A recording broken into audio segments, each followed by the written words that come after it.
this video is module 2 na, which is identity and positioning. So, ano nga ba yung importance ng identity and how you position yourself in your personal brand in the social media platforms, sa social media space, sa content space? Kung gaano siya ka-important to your personal brand, kung paano ka ma-perceive ng mga tao. So, dito ipapakita ko yun sa inyo. And ang goal in this module is by the end of this, you should stop seeing yourselves as a freelancer. So, hindi mo na nakikita dito na freelancer ka lang, coach ka lang, business owner, or affiliate marketer. Hindi lang yun yung title mo. Start seeing themselves as a brand with authority. So, kapag end nitong module, dapat makita mo na yung sarili mo not as a freelancer, a coach, a business owner, affiliate marketer. You need to see yourself as a brand, as an authority na may power to influence people with your personal brand and to know exactly who you are speaking to. So, alam mo na kung sino yung mga target audience and mga tao na sakop ng influence mo. So, let's proceed. Why you're invisible? Bakit ka invisible? And it's not about your skills. Kahit na sobrang galing mo, kahit na sobrang ganda ng portfolio mo, marami kang connections, pero invisible ka pa rin, hindi ka nakakuha ng bigger clients, ganun, is because hindi about sa skill mo. So, i-discuss natin. The problem is your visibility. So, take for example, sobrang galing mo pero hindi mo minamarket yung sarili mo, hindi mo binigyan ng brand yung sarili mo, hindi mo napapa-showcase yung galing mo with your personal brand. And that will result na hindi ka kilala. Pero with a personal brand, sa kung kunyari freelancer ka, showcase mo dun yung works mo, showcase mo yung lifestyle mo, showcase mo kung gaano ka na iba sa other freelancers. So, yun yung edge mo sa kanila. So, hindi mo problem yung skills. Ang problem mo is your visibility. And eto, mga common beliefs ng mga tao, most people think like this. Kailangan ko maging better sa craft ko. I mean, yes, kailangan mo maging better. Pero building and building and building yourself to be better is not always the answer for lack of clients. So, i-discuss natin why. And I need more certifications. Kailangan ko ng degree, kailangan ko ng diploma, kailangan ko ng masters and everything. It also can be solved by this, by leverage. And then, I need more experience. May mga tao na walang masyadong experience, pero meron silang personal brand. And they get the deals na gusto nila makuha. Yung mga opportunities na lumalapit sa kanila. And, i-discuss natin dito why. Because the truth is, there are people less skilled than you making more money because they are seen. So may mga tao na meron silang personal brand, maybe same lang kayo ng qualifications, same lang kayo ng skills, same lang kayo ng mga bagay na ginagawa, ng mga service. And they are making more money than you kasi they are seen. Meron silang personal brand and hindi sila takot na ipakita yung works nila, yung sarili nila, yung personality nila out there. So, clients will see them. Ang problem kasi kapag hindi ka nakikita ng mga tao pero sobrang skilled mo, paano mo mamamarket yung services mo? Paano mo mamamarket yung mga products na binebenta mo sa kung kunyari affiliate marketer ka or may business ka or paano mo mamamarket yung service mo as a coach? And may mga tao out there na hindi naman sobrang galing pero they are making more money than you. They are making more clients. Nakakaland sila ng mas malalaking client, ng mga premium deals because they are seen. And filter na nila yung mga tao through their funnels, through the videos na ginagawa nila, through their personal brands. And ito na yung lumalapit sa kanila mismo. So, ito yung truth talaga. Skill makes you money, visibility multiplies it. You can make money through your skills, through cold outreach, and through messaging the clients. Pero, if you are visible, you can make more opportunity. Hindi lang yun. So, clients na yung lalapit sa'yo and soon enough, kapag nakuha mo na yung mga attention into the right thing, into the right moment na pwede ka nang mag-branch out into other businesses. So, hindi lang clients, kung kunyari freelancer ka, may mga freelancers ngayon na hindi na lang gumagawa ng freelance service. Pero mga freelancers na gumawa na rin ng sarili nilang products, gumawa na rin ng sarili nilang like community. And yun yung opportunity if you are visible. Skill makes you money. Kapag visible ka, it multiplies it. So, personal brand is a leverage talaga. And bibigyan ko kayo ng example.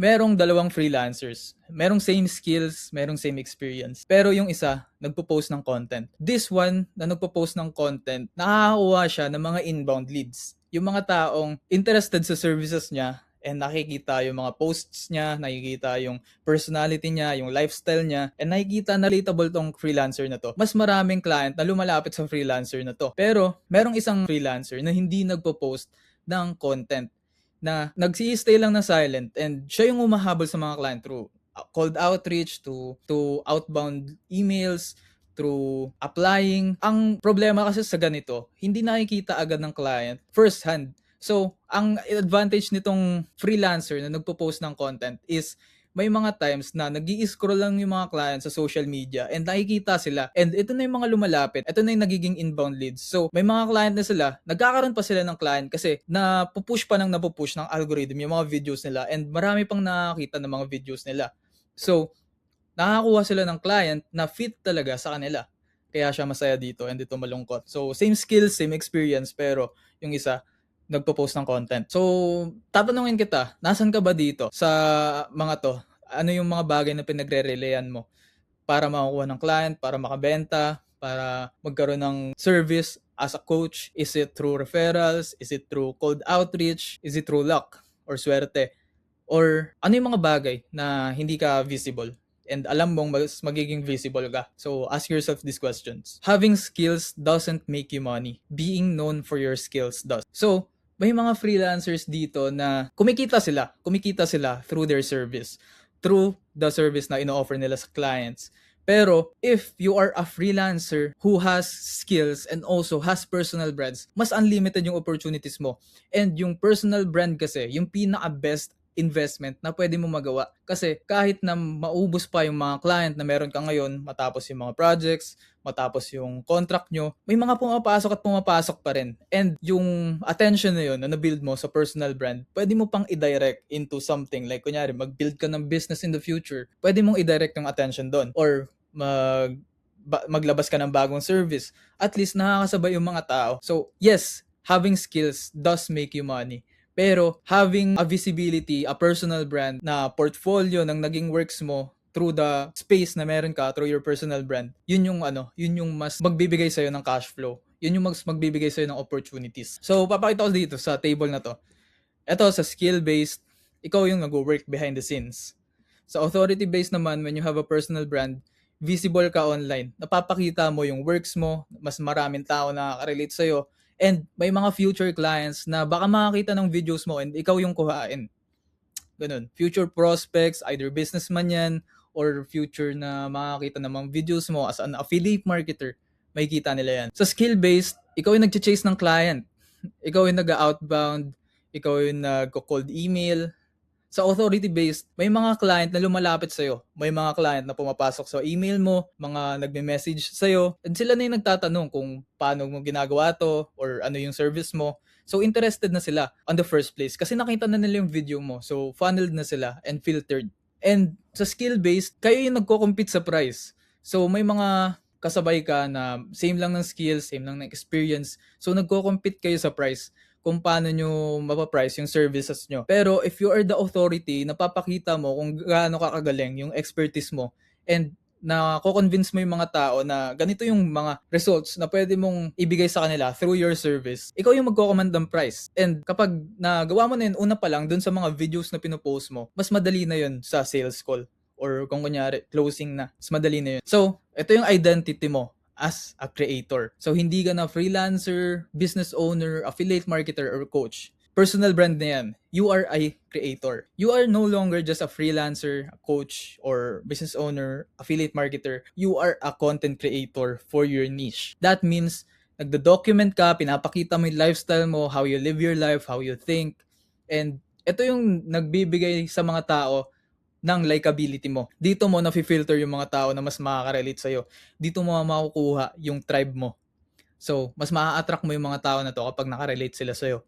So, nangyari, same kayo ng beliefs, same kayo ng bagay na gusto, same kayo ng hobbies. Doon mo yun makukuha sa documentation. Take for example, freelancer ka and nagji-gym ka, and yung client mo nagji-gym din. So, connected na agad kayo. May rapport na agad. So, mas better siya kung nado-document mo talaga and napapakita mo sa personal brand mo yung hobbies na ginagawa mo rin aside sa freelancing. And kapag kasi nagtuturo yung isang tao na establish niya yung authority niya, nakikita natin kung kunyari may mga nagtuturo sa atin, like a teacher, nakikita natin kung gaano sila ka-professional. And kapag na-prove mo to on your content, nakapagturo ka, nakakuha sila ng value doon, mas magiging authority figure ka sa mga to. And kapag authority figure ka, makikita ka na mas valuable ng mga client in the future, ng mga prospects, ng mga future customers. And kapag nagtuturo ka, makikita nila na alam mo yung bagay na ginagawa mo and that mas bibigyan ka nila ng trust. And you share perspectives. So, maapektuhan mo yung mga bagay na iniisip nila sa utak nila, yung mga influence nila, yung mga decisions nila may influence mo. And sobrang powerful nun, especially kung kaya mo silang i-command into a certain action. Take for example, buying this or registering in an email list. Ganun. So, malaki yung magiging leverage mo if meron kang personal brand. So, eto, bibigyan ko kayo ng mindset. Identity shift. So, hindi ka na basta freelancer, kalimutan mo yun. Ito na yung magiging identity shift formula mo starting now. I help yung mga taong gusto mong tulungan achieve result or yung result na tinutulungan mo silang ma-achieve through your skill. So, ano ba yung skill na meron ka ngayon and ma-a-apply mo sa mga tao para ma-achieve yung certain result? So, bibigyan ko kayo ng action task. Write this on a piece of paper or a document and isulat nyo. Yung sinabi ko kanina, I help blank kung sino yung mga taong gusto mong tulungan achieve blank yung result na tutulungan mo sila through kung ano yung skill na tinuturo mo. Like for example, ito.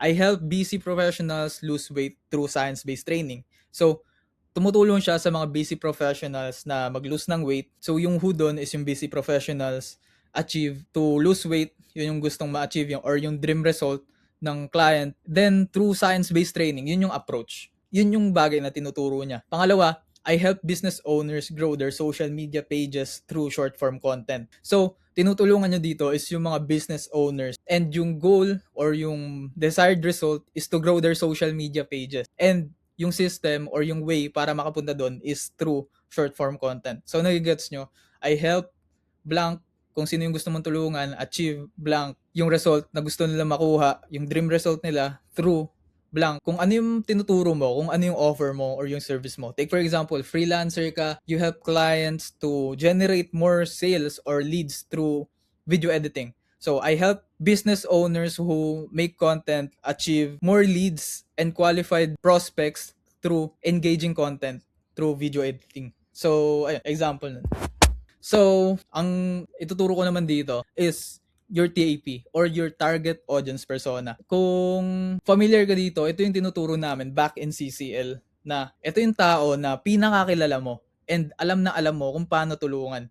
And yung tao na to is your target audience persona.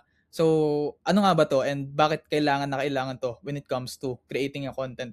Kasi, if you talk to everyone, no one listens. Take for example, naggumawa ka ng content na para sa lahat, sobrang general. Hindi yun makaka-penetrate sa utak ng mga tao.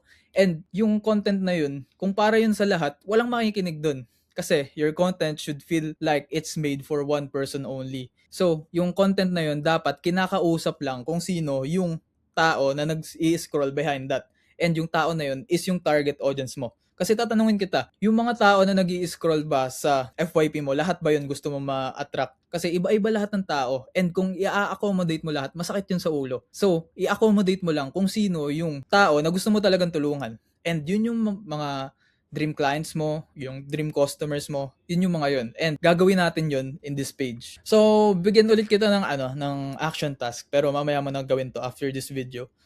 So, paano nga ba ma-build yung TAP mo or your target audience persona? And the best way you can build this is looking at yourself. Kasi, yung sarili mo, yung pinaka madaling tulungan. Kasi kilala mo yung sarili mo. So, sino ba sila 1 to 2 years ago? Like, ano yung mga bagay na ginagawa nila? Ano yung mga bagay na nag-i-struggle sila? Isulat mo dito. Ano yung bagay na gusto nila ngayon? So, isulat mo top 10 problems na pinag-i-struggle nila right now. Ano yung top 10 problems na yun? Sunod, ano yung top 10 na desires nila? And lastly, ano yung nightmares nila or yung mga bagay na ayaw nilang mag-end up with? Like, take for example, to grow and not pursue their dreams. So nightmare yun. So isulat mo dito lahat to. The best audience you can serve is the version of you that struggled before. So pinakamadali talagang tulungan, pinakamadaling i-target sa mga content mo is yung dating ikaw. And kung yung dating ikaw is yung hindi siya yung target customer mo ngayon, pwede kang gumawa ng version nito na for your target customer na hindi alam yung mga bagay na alam mo na ngayon kasi ikaw na yung expert. So, pwede rin yun. So, ayun nga, your past self into your current self. Ito yung goal for the content na pinopost mo. Kasi, hindi ka na makikipag-usap sa lahat. Kakausapin mo lang yung tao na kailangan yung service mo. Kakausapin mo lang yung tao na kailangan ng tulong mo. And yun yung past self mo or yung client mo ngayon na nakaka-relate doon sa past self mo. So, ito yung your past self is your content strategy. So, yung past na ikaw, nag-i-struggle pa siya. Hindi niya alam kung paano masasolve yung problem niya ngayon. Pero ikaw ngayon, nasolve mo na yun. And alam mo na, nasa yun na yung sagot. Yung past na ikaw, confused, hindi alam kung paano, di alam kung saan mag-i-start. Ikaw, clear na. Meron ka ng roadmap. Alam mo na kung paano ma-achieve kasi galing ka na dun. So, alam mo na kung paano mag-go from step 1 to step 5. Yung dating ikaw, beginner pa lang. Nagsisimula pa lang sa isang bagay and hindi pa kayang i-achieve yung bagay na meron ka ngayon. Pero ikaw, yung current na ikaw, experience na siya. And yung mga bagay na siya na natutunan, may mga bagay na siya na na-experience, so pwede mo yun idagdag into the knowledge na ituturo mo sa kanya. So, ito yung mga bagay na isasubmit mo on this action tasks. First is your TAP with problems and desires. So, kung ano yung pinasulat ko kanina, kailangan mo gawin yon on a document and ipasa mo dito. Take a screenshot and ipasa mo dito or submit a document. Pangalawa, yung identity statement, I help who achieve desired result through the system or kung paano mo sila tinutulungan. Pangatlo, positioning statement. So, sino ka na ba ngayon? Like, hindi ka na coach. Ikaw na yung tao na tutulungan yung mga dream client niya na ma-achieve yung dream result nila through the service na ino-offer mo ngayon. So, yun na yung positioning mo. So, that will be it for this module. So, submit mo lang tong mga action tasks na to and then we can move further to the next module.